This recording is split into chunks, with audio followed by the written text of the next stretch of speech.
Mara ta' 90 sena u raġel ta' 99 sena huma l-aħħar vittmi tal-COVID-19 bl-ammont ta' persuni li tilfu ħajjithom kaġun ta' dan il-virus issa jitla l-455. Il-pazjenti fl-isptar baqgħu 22 bi 3 minnhom jinsabu fit-taqsima tal-kura intensiva.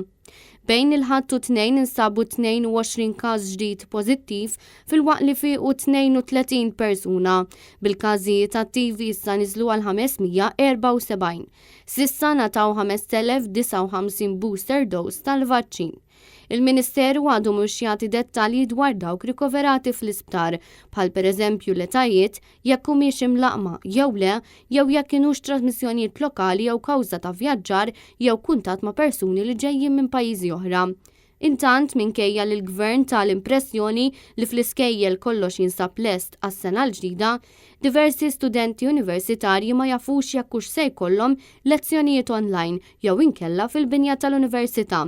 Bi studenti f'korsijiet ta' ammont imdaqqas jitħallew bla gwida dwar ser jiġri eżatt fil-bidu tas-sena akademika li se tibda fi ftit jiem oħra.